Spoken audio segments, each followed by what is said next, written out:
Hi, magandang araw po sa inyong lahat for our third reading for today that I tried nga po na may bonus today, no?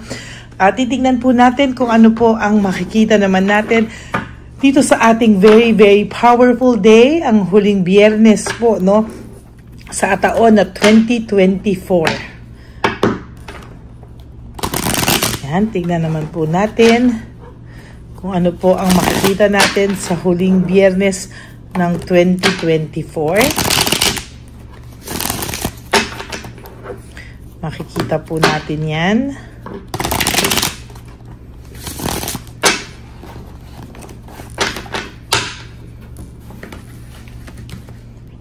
Pili na po tayo ng 10. 1, 2, 3, 4, 5, 6, 7, 8, 9, and 10.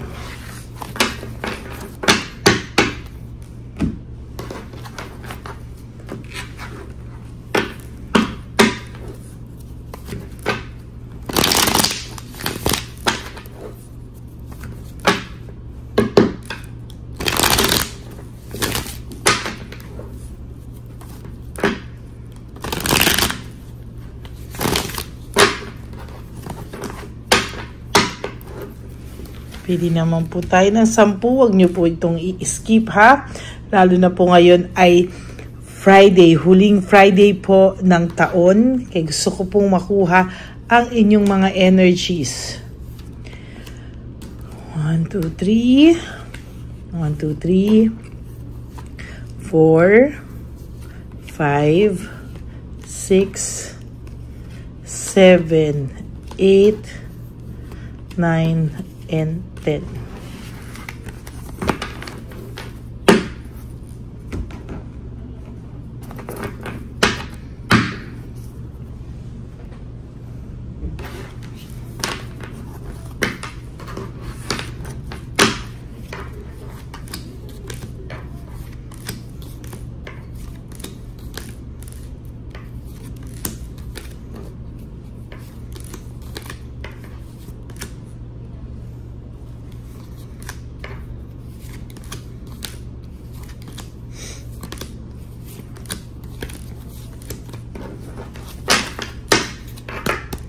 Tignan naman po natin kung ano po ang makikita natin today, no?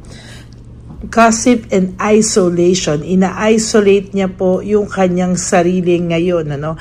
As a matter of fact, itong taong ito po ay hiniwalay niya muna po yung kanyang sarili, no? Sa mundo ngayon, o kaya ina-isolate niya po yung kanyang sarili sa iyo, sa mga kamag-anak niya, sa ibang tao, because gusto po ng taong itong makapag-isip-isip, no? Parang kailangan niya pong pagdaanan ito, no, para makita niya po kung ano daw po ba ang kakahinatnan ng kanyang mga maling desisyon sa buhay, no? Kasi ngayon po ang taong ito ay very confused, no? Wala po siyang sa sarili niyang pag-iisip sa ngayon. Alam niya po na yung pinili niya, alam niya po na yung mga nagawa niya ay maling choices sa buhay. Kaya itong taong to po ay very confused sa ngayon, ano? Wala po siyang direction. No direction, very unpredictable. For 2025 po, so nakikita ko, because we only have 1 week to go, no? 1 week to go, and we will have the 2025 na, no? So nakikita ko po hanggang ngayon hindi niya pa po alam kung anong direksyon ng buhay niya sa 2025, kung ano po ang kanyang gagawin dito sa ating bagong taon, kung ito daw po ba ay pagpapatuloy niya po ba lahat ng mga maling ginawa niya sa buhay niya, o magmo-move on po. Kasi hanggang ngayon po sa 2025 po, sa nakikita ko po, hindi ka pa rin po makakalimutan ito. At sa 2025 po, dala-dala ka pa rin niya at hindi pa rin po siya makakapag-move on sa iyo, and hindi pa rin naman po siya talaga makaka-let go, no? Kasi sa nakikita ko po talagang mahihirapan po siya mag-move on sa iyo, no? Ang mahihirapan po siya pag ikaw po ay talagang totally nawala na sa kanya, no? Yan po ang kanyang po problemahin. Pag nakita niya kalmado na ang iyong puso, no? Ayan, very compassionate. Yan po ang nakikita ko, no? Also, nakakakita po ako ng changes for 2025. Feeling ko po ikaw po ay mas makaka-adjust sa buhay mo, no? Mas makaka-adjust ka po sa buhay mo at mas aayos po yung buhay mo. Kailangan mo lang daw pong turuan at magpursige ka para magampanan mo at makayanan mo yung pagbabago sa buhay mo. Finding peace, no? Habang nagkakaroon ka po ng peace of mind, nagmo-move on ka po, itong taong pong ito ay makakaramdam ng pagka-aburido, no?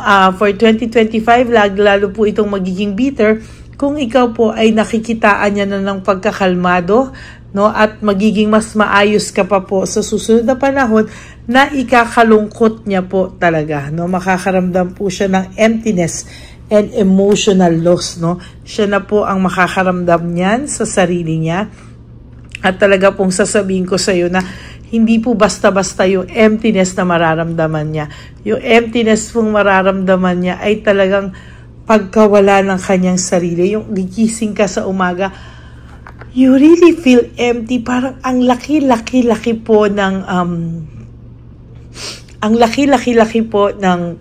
nawala sa kanya, or parang ang laki-laki po ng butas sa puso niya or butas sa buhay niya na hindi niya po talaga maintindihan. Bakit paggising niya pa lang ay malungkot na siya? Bakit sa pagising at hanggang sa pagtulog niya, dala niya po ang bigat at parang kahit ito nga ay magkaroon ng kahit na ilang lalaki, ilang babae, ito po ay makakaramdam talaga ng pagkalungkot, no? Ikaw naman po ay makaka-adjust someday. Ikaw po ay aayos, magkakaroon ka po ng happiness, joy, success, no, in life. At habang po ikaw ay nakakaramdam ng ganyan, bumabaliktad po ang inyong mundo, no? Nag-change po yung inyong mundo. Habang ikaw ay sumasaya, siya naman po ay palungkot ng palungkot ng palungkot. Habang ikaw ay nagmo-move on sa buhay mo, siya naman po ang hindi makaka-move on, no?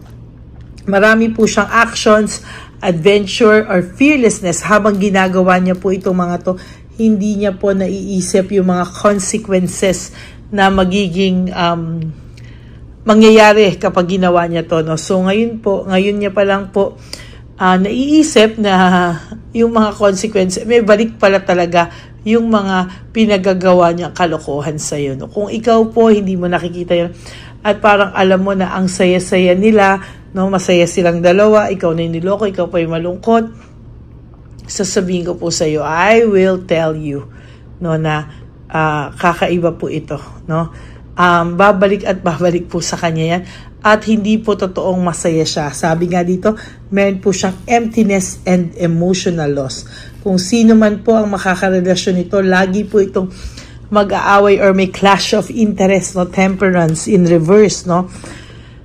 Lagi po silang magka-clash ng interest, no? Hindi po ito aayos at talagang magugulo po ito sa mga susunod pang panahon sa buhay nila.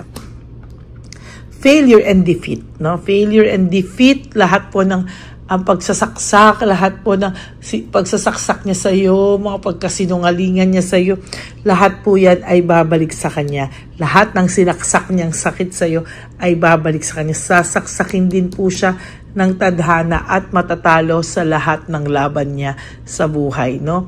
Minsan po kasi hindi mo alam habang masaya kang nanloloko ng tao, hindi mo po alam na may balik sa iyo yan, no? Hard work and responsibility, no? Sa nakikita ko po ngayon ay marami pa pong mangyayari dito na pakiramdam niya po ay lahat po ng kanyang gagawin at responsibilidad ay bumibigat, no? Pabigat ng pabigat ng pabigat ang pakiramdam po nito, no? Naghahanap po siya ng meaning, no? Nag-finding meaning sa lahat ng mga nagawa niya, sa lahat ng nangyari. Sabi niya nga, ang patience lang daw siguro yung kailangan niya, baka naman umayos pa rin ito sa mga susunod na panahon.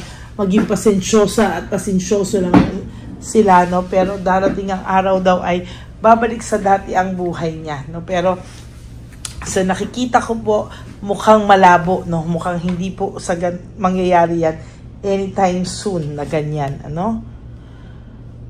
Yung iba po sa inyo ay nagkaroon pa ng mga kaso ng mga baranggayan at kung ano-ano pa po, no? There was a time na kayo ay nagtalo or dumating kayo sa point na kayo ay gusto nang magkasuhan, ano, sa galit, no? For some of you po, for some of you, no? Pero huwag ka pong mag-alala, no? Kasi hindi ka po papabayaan ng tadhana. Grabe po yung ginawa nito sa iyo. High level of scrutiny. Lahat ng kasinungalingan, sakit sa dibdib na mga binigay niya sa iyo. Sabi ko po sa iyo, babalik po yan sa inyo. Sa kanila, I mean. No, babalik po yan sa kanila. At sa nakikita ko po ay hindi na po yan, hindi po yan talaga madaling kalimutan, ano. Sabi ko nga po sa iyo, nabunot ko to, failure and defeat talaga pong babalikan talaga siya ng tadhana, no. Yang mga ginagawa niya po o ginawa niya po sa iyo ay mararamdaman niya po sa tamang oras na ibabalik sa kanya ng tadhana. Kaya ang sabi ko po sa iyo sa 2025, ang taong pong yan, ang person niyo po ay hindi pa rin makaka-move on.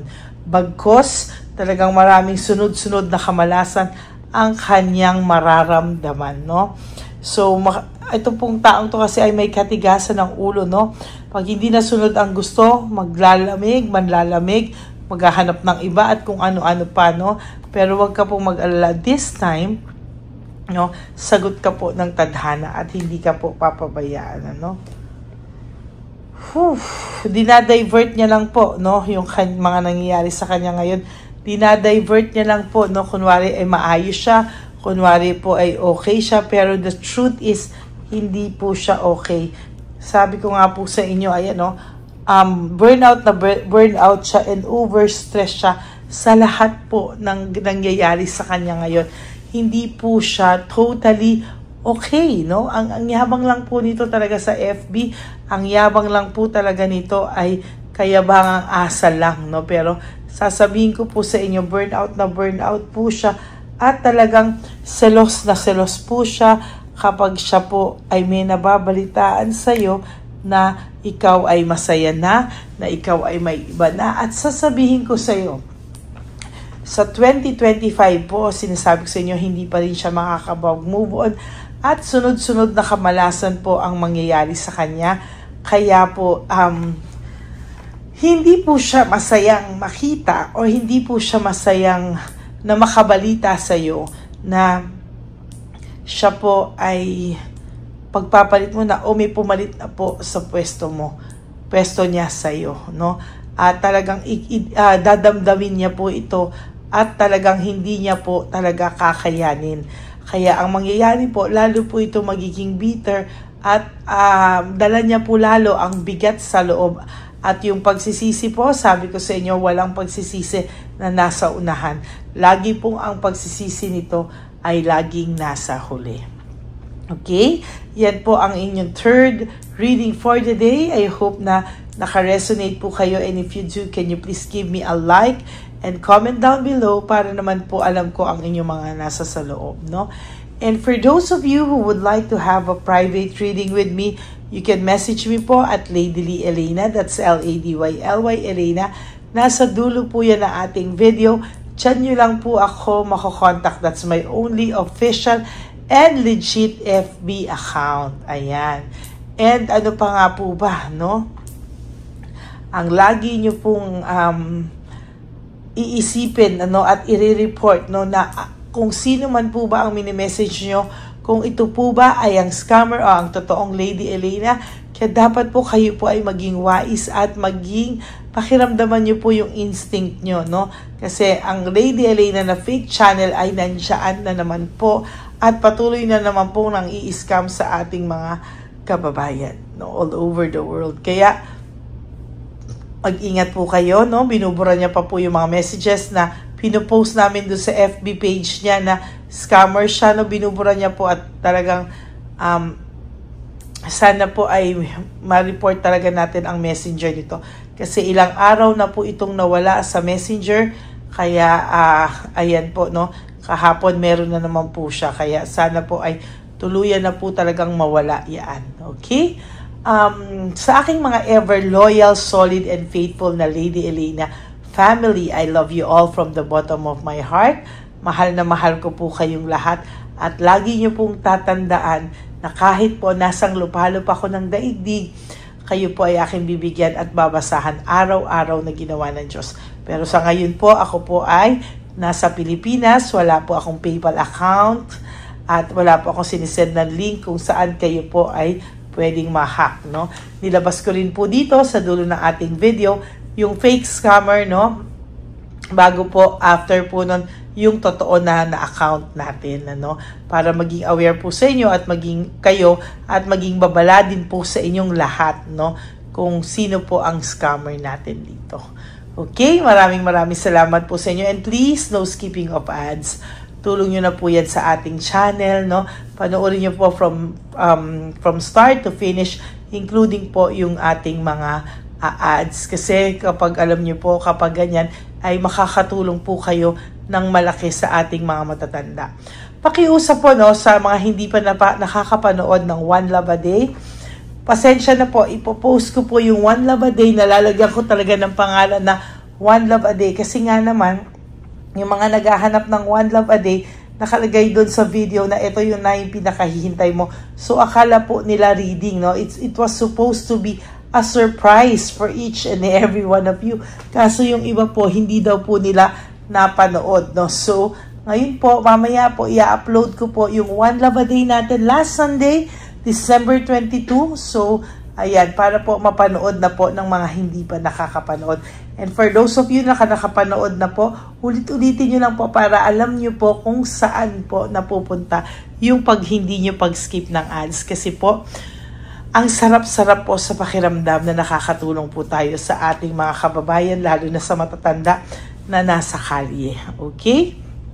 And sa akin nga po mga ever loyal, solid and faithful na Lady Elena family, I love you all from the bottom of my heart. Mahal na mahal ko po kayong lahat and sana po kayo po ay nasa mabuting kalagayan lahat. Always choose yourself, always love yourself because self-love is still the best love of all. Be grateful and prioritize yourself. Yan po ang pinaka-importante sa lahat ng importante. Okay? Maraming salamat po sa inyong lahat. And of course, life is so short.